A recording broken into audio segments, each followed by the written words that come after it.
Hola nuevamente, continuando con el estudio de la extremidad inferior, vamos a revisar ahora el esqueleto del muslo. Entonces nos ubicamos nuevamente en nuestro sujeto anatómico, tenemos una vista anterior en la que podemos observar desde la cintura pélvica, que corresponde a la porción fija de la extremidad inferior. Inmediatamente por debajo identificamos la región del muslo, la cual está constituida por este hueso largo que es el fémur. Entonces el fémur, comentábamos anteriormente, justamente se articula en la cintura pélvica con el hueso coxal, específicamente en la fosa acetabular, formando la articulación coxofemoral, o también llamada articulación de la cadera. Entonces esta gran articulación esferoidea sinovial pues va a permitir justamente la movilidad de la extremidad inferior. En dirección distal, el fémur se articula en la región de la rodilla, tanto con la tibia inferiormente como con la patela anteriormente, y se forma justamente esta otra gran articulación sinovial en bisagra, que corresponde a la articulación de la rodilla. Bien, el fémur, como podemos observar, tiene cierta inclinación con respecto al eje corporal, que es producto de la rotación de las extremidades durante el desarrollo embrionario. Entonces, al ser un hueso largo, va a contener una epífisis proximal, una diáfisis y una epífisis distal. Entonces vamos a identificar las estructuras de cada una de las regiones del fémur en sus distintas caras. Entonces para esto vamos a ocultar los otros huesos del esqueleto y nos vamos a quedar únicamente con el fémur del lado derecho. Por lo tanto, recordemos, hacia arriba en las extremidades, lo que más se acerca al tronco, más bien, se le conoce como proximal. Entonces tenemos la epífisis proximal. La que se aleja del tronco entonces va a ser la epífisis distal. La diáfisis, que en este caso tener una región lateral y una región medial. Entonces tenemos una vista anterior del fémur derecho. Podemos rotarlo e identificar una vista lateral. En esta vista lateral, entonces en la vista lateral tendríamos hacia este sitio la región anterior, hacia el lado contrario la región posterior, lo proximal en la misma región y lo distal lo mismo.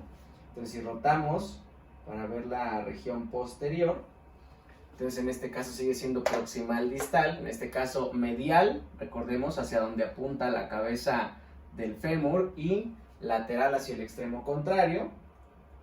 En la vista medial justamente observamos cómo mira hacia esta cara justamente la cabeza del fémur, y regresamos nuevamente a nuestro punto de partida, la vista anterior. Entonces vamos a enfocarnos inicialmente en la epífisis proximal del fémur.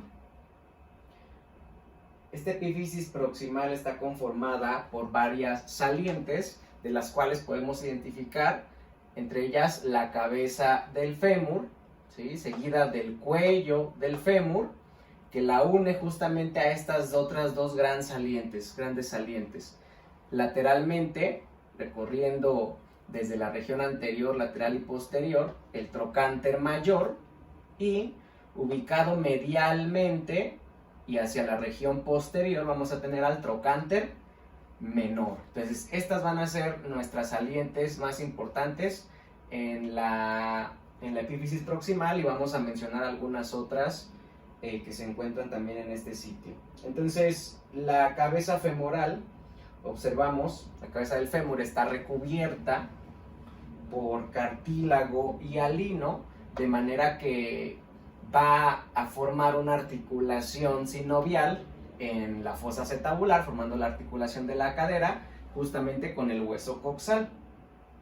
Esta superficie, esta cabeza se describe de forma esferoidea justamente, Y si observamos, hacemos una pequeña rotación hacia la región medial, podemos observar que la cabeza del fémur presenta esta excavación que corresponde a la fosita de la cabeza del fémur, justamente. Entonces esta fosita va a ser importante porque se va a insertar el ligamento de la cabeza del fémur. Entonces en esa región medial podemos ver, entonces, orientada inferior y posteriormente a la fosita de la cabeza del fémur. Entonces, en el sitio donde termina esta superficie esferoidea y lisa recubierta por cartílago, ahora vamos a ver esta estructura que une a la cabeza a los trocánteres, que corresponde al cuello. Entonces, el cuello es este segmento que tiene, podemos identificar su eje principal del cuello. Vemos cómo se une a los trocánteres y a la diáfisis del fémur. Si trazamos aquí en esta línea el eje de la diáfisis o el eje mayor del húmero, vemos que tiene una inclinación con respecto a la unión del cuello del fémur. Entonces, este ángulo que se forma es el ángulo justamente de inclinación que tiene el cuello del fémur y la cabeza. Entonces están inclinados y este ángulo se describe aproximadamente de 126 a 130 grados. Entonces este va a ser el ángulo de inclinación. Entonces aquí observamos nuevamente cómo este cuello justamente con este ángulo está unido al trocánter mayor y al trocánter menor. Entonces, en la región lateral identificamos a esta gran saliente, entonces, que corresponde al trocánter mayor en la región lateral y en la región medial, y más orientada hacia posterior vamos a identificar aquí al trocánter menor. Entonces, en la cara anterior, ambos trocánteres están unidos por una línea que recorre desde el trocánter mayor en dirección al trocánter menor. Esta línea es un reborde óseo que sigue esta cara anterior en la epífisis proximal, corresponde a la línea intertrocántea. Entonces, lateralmente trocánter mayor, medial y posterior trocánter menor, y entre ellos discurre esta superficie ósea alargada, corresponde a la línea intertrocántea. Entonces vamos a seguir esa línea porque desde esta cara anterior continúa en dirección medial hacia la región posterior. Entonces vamos a seguirla. Ahora perdamos de vista aquí viene la línea intertrocántea, cómo se dirige en sentido medial e inferior hacia la región del trocánter menor. Entonces, si rotamos hacia la vista medial, podemos observar nuevamente justamente este recorrido de la línea intertrocántea, cómo viene desde el trocánter mayor en la región lateral, viene discurriendo dirección medial y hacia posterior y pasa por debajo justamente de este trocánter menor. Esta línea intertrocántea en la cara medial, sobre todo de la epífisis proximal, se va a continuar con esta línea, que a este nivel entonces a la línea intertrocántea le vamos a llamar la línea espiral. Entonces la línea espiral es la continuación de la línea intertrocántea. La identificamos sobre todo en una vista medial, y esa línea espiral, ahora si la seguimos también, va a llegar a la cara posterior del fémur. La identificamos nuevamente, por aquí viene la línea espiral, y entonces en la región anterior, perdón, en la región posterior se continúa con este reborde óseo que se le conoce como el labio lateral de la línea áspera. Entonces, recordamos, trocánter mayor, viene descendiendo la línea intertrocántea hacia el trocánter menor, se continúa la línea intertrocántea como línea espiral, y en la región posterior termina formando el labio medial de la línea áspera. Muy bien, entonces de esta manera seguimos a la línea intertrocanteria y podemos ahora identificar las estructuras de la epífisis proximal desde una vista posterior. Entonces nuevamente con 1 tendríamos la cabeza del fémur, con 2 tendríamos el cuello, en 3 tendríamos esta gran saliente que corresponde al trocánter mayor, y desde esta vista posterior observamos esta saliente en forma cónica que corresponde al trocánter menor.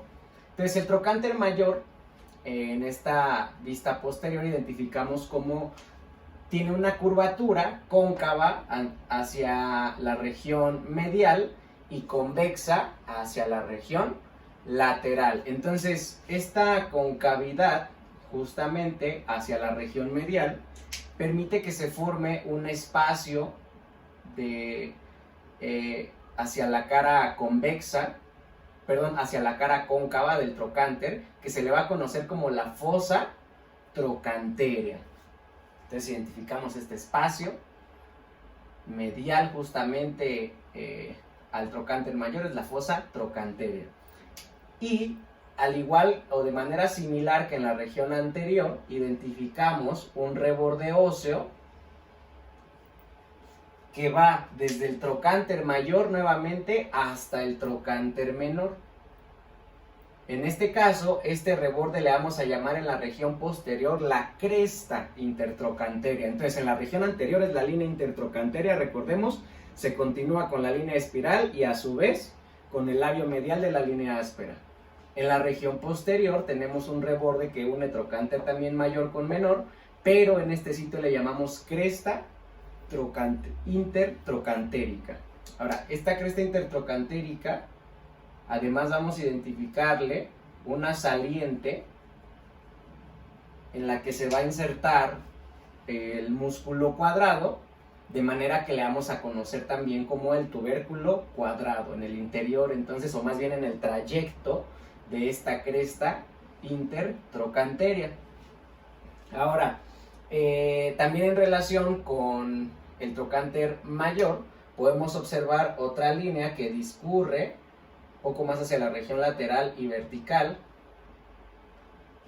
pero en este caso va a servir como sitio de inserción para los músculos de la región glútea, entonces le vamos a llamar justamente la cresta glútea. Entonces en la región posterior, trocánter mayor, la región lateral, región medial, trocánter menor, cresta intertrocanterea con su respectivo tubérculo cuadrado, y además en la región lateral identificamos la cresta glútea. Por aquí podríamos identificar la línea espiral, recordando de la línea intertrocanterea, y podemos identificar además una cresta también que surge desde el trocánter menor hacia la línea áspera.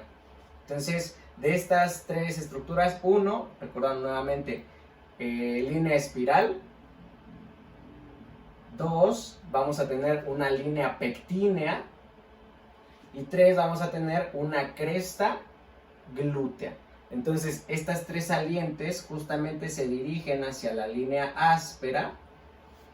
Y en el caso de, más bien son las tres ramas en las que se divide la línea áspera en la región posterior. Entonces, tenemos estas salientes. En esta cara posterior vamos a identificar la línea áspera hacia donde comentamos que se dirigen o desde donde surgen estas líneas. Entonces, nuevamente identificamos la epífisis. Ahora en esta vista podemos identificar la diáfisis, y justamente esta línea rugosa en la cara posterior corresponde a la línea áspera, y podemos observar sus tres ramas. Desde la cresta glútea se va a continuar con el labio lateral de la línea áspera. Recordemos que viene la línea espiral que se va a continuar como labio medial de la línea áspera.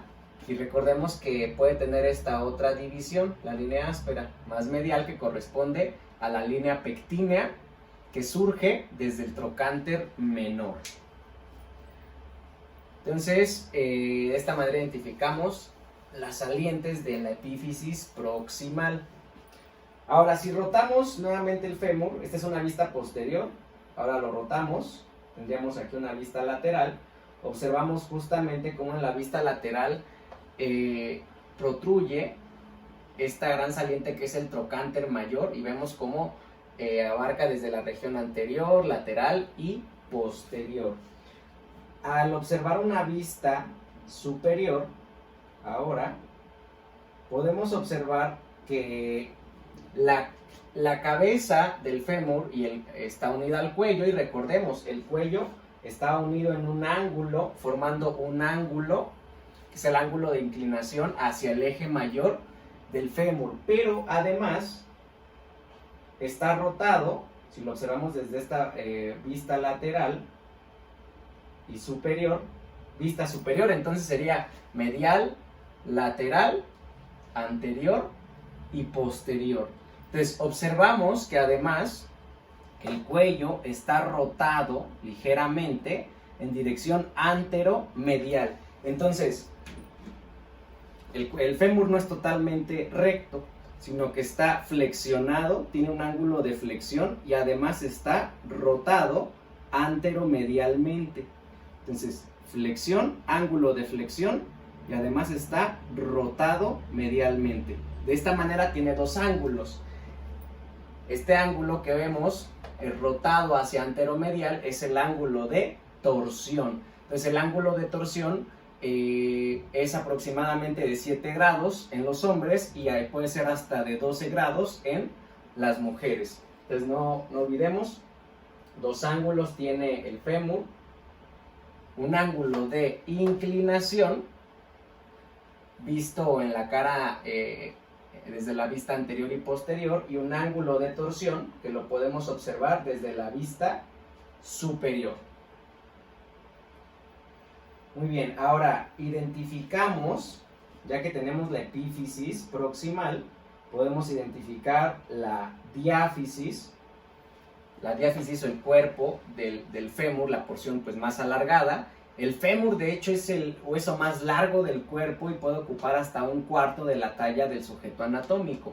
Entonces esta cara anterior de la diáfisis es lisa en toda su longitud y podemos rotarla justamente donde llegaríamos ahora a la cara posterior, que a diferencia de la anterior, esta sí tiene rebordes óseos, de los cuales ya comentábamos anteriormente.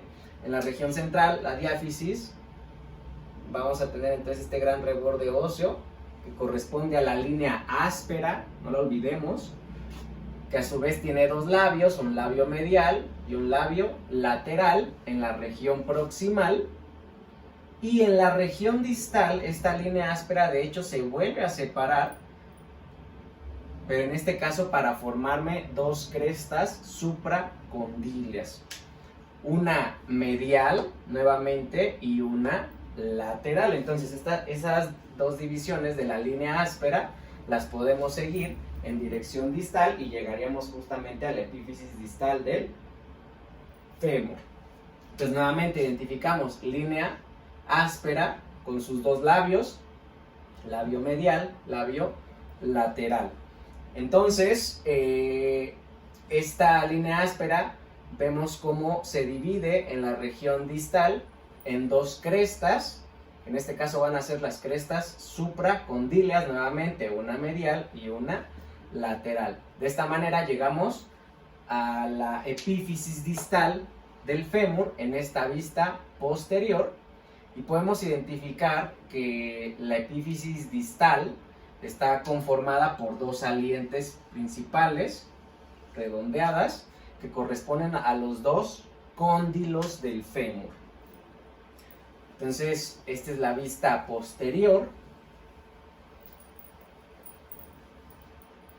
Vamos Vamos a rotarlo nuevamente, regresamos a la vista anterior, vemos el fémur para no perdernos en su totalidad. Entonces, medial, lateral, proximal, distal. Entonces, en la cara anterior de la epífisis distal observamos nuevamente el cóndilo lateral, el cóndilo medial. Entonces, estos cóndilos son muy importantes porque su superficie va a ser principalmente articular. Y entonces observamos ambos cóndilos. Esta sería, veamos, una vista inferior. Entonces observamos cómo ambos cóndilos están recubiertos por una superficie de cartílago hialino, cartílago articular, justamente para articularse con la patela anterior y superiormente. ¿Sí? En esta región se va a articular con la patela, y en la región propiamente inferior de ambos cóndilos, estas porciones inferiores y más posteriores, se van a articular con la tibia. Entonces, si rotamos incluso para hacer una vista posterior de los dos cóndilos, podemos observar que su cara articular se proyecta incluso hasta la región posterior de los cóndilos. En las regiones laterales, en la región central, no hay cartílago articular. Entonces, esta región central se le conoce como la fosa intercondílea. Y entonces, los cóndilos vemos cómo están revestidos, incluso en su cara posterior, por cartílago hialino. Y esta cara posterior e inferior es la que se va a articular con la tibia, formando la articulación tibio-femoral o articulación de la rodilla en conjunto con la patela. Entonces ahí tenemos los dos grandes cóndilos del fémur. Y ahora, en relación con los cóndilos, podemos identificar cómo por encima de los cóndilos encontramos respectivamente los dos epicóndilos. Entonces vamos a tener un epicóndilo medial y un epicóndilo lateral. Y este epicóndilo medial además va a presentar una saliente muy importante que se le va a conocer como el tubérculo aductor, que va a servir justamente para la inserción de uno de los músculos aductores. Entonces, epicóndilo lateral, epicóndilo medial, y en el medial el tubérculo aductor. Si nos damos nuevamente, esa es una vista anterior, no lo perdamos de vista. Esto sería una vista medial. Estamos observando aquí el cóndilo medial, el epicóndilo medial, y aquí estaría el tubérculo aductor. Entonces rotamos por completo y ahora tenemos una vista posterior. Entonces identificamos nuevamente medial, lateral, proximal, distal. Entonces, como comentábamos anteriormente, viene de la diáfisis, la línea áspera se separa en las dos crestas condíleas, una medial, una lateral, que están respectivamente por encima de cada cóndilo. Además, el área que queda entre la separación de estas dos crestas supracondíleas es un área triangular que justamente me va a servir o va a funcionar como el piso de la fosa poplitea. Entonces, esta zona que queda entre ambas crestas supracondíleas va a ser el piso de la fosa poplitea. Identificamos nuevamente los cóndilos y entre ellos dos esta zona que carece de cartílago articular y que se le conoce como la fosa intercondílea. Bien, de esta manera concluimos nuestra revisión del fémur.